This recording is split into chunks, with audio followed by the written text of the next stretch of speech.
Hi there, it's Michael Ackerman coming to you from Seattle, Washington, where I am a realtor with Coldwell Banker Bain. Today's video blog is for all you buyers out there that are thinking about purchasing a home, and that is, it's really important for you to make a strategic choice about who your loan officer is going to be, probably as much as it is about picking the right lending institution. So let me explain. When most buyers are going to be purchasing a home, a lot of people do not have the ability to pay cash, and so they need to get a mortgage for their home, which if you're watching this blog is probably you. If you are paying cash, you can turn this off right now because it won't interest you. But if you are getting a mortgage for your loan, you're probably going to want to, early on in the process, pick which lending institution you want to use to handle your mortgage. If you're working with a broker or an agent, you might want to get suggestions from them about lenders that they've worked with that they've had very good success with their clients in the past. Or you want to get recommendations from good friends or family, but you should pick a mortgage lender who you know has done a good job for somebody that you're close to, or get a good recommendation for them.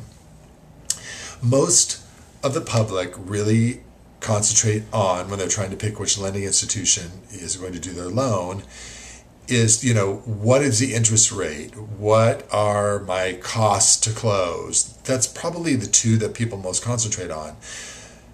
But instead of concentrating on picking which lending institution, which is important, the picking of your loan officer is probably much more paramount to making sure that you have a seamless and positive outcome at the end and experience. So you can interview 5 different loan officers that work for the same bank or lending institution, and you might have 5 different experiences.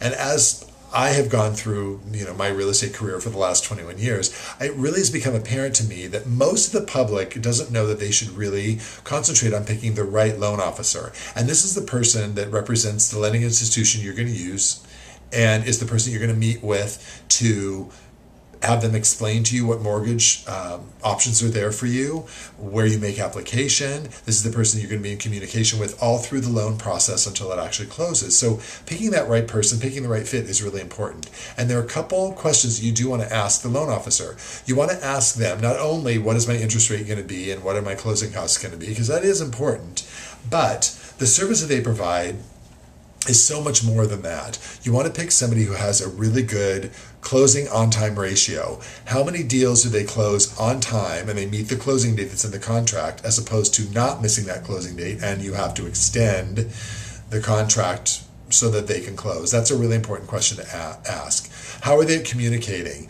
I've worked with mortgage lenders before that are horrible at communicating, and those that are really proactive and really upfront. That's really important.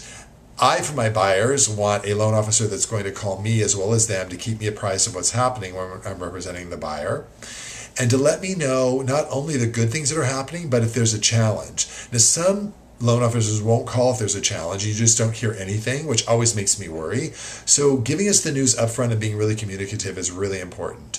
You also want to make sure that they're going to be the type of broker that's going to foresee what's going to be needed upfront. There's a lot of documentation needed from you as a buyer to the mortgage lender, to the loan officer, so they can submit that in your package to the underwriter and get you approved.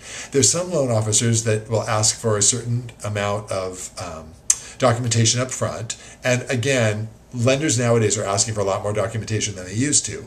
But the difference between a good loan officer and a not so good loan officer is a good loan officer is going to be able to look at your file once you apply and you turn in your documentation. And they're going to be able to foresee if there are going to be any more challenges needed down the line. And they're going to ask you for additional documentation up front. That's a loan officer you really want to work with, not somebody who at the end is like, oh, we're going to need this and we're going to need this. Most really good loan officers will be able to foresee what is going to be needed to make sure that when it gets to the final underwriting, that there's not a ton of more documentation needed. There might be some, but hopefully those items are things that can be rectified very quickly. But again, a good loan officer will be able to see that up front. And then again, are they able to close the loans up front? I work with mortgage lenders that get the final documents out a week or week and a half before closing. Ask what their history is on that. Ask if they do that often. So again, your interest rate and your closing costs are important, but actually picking the right loan officer can make a huge, huge difference in making sure that your experience with your loan is really smooth and hassle-free. This is Michael Ackerman with Coldwell Banker Bain Real Estate. If you have any other questions, feel free to email me anytime. at Michael Ackerman at cbbain.com. And do remember, it's all about the connection.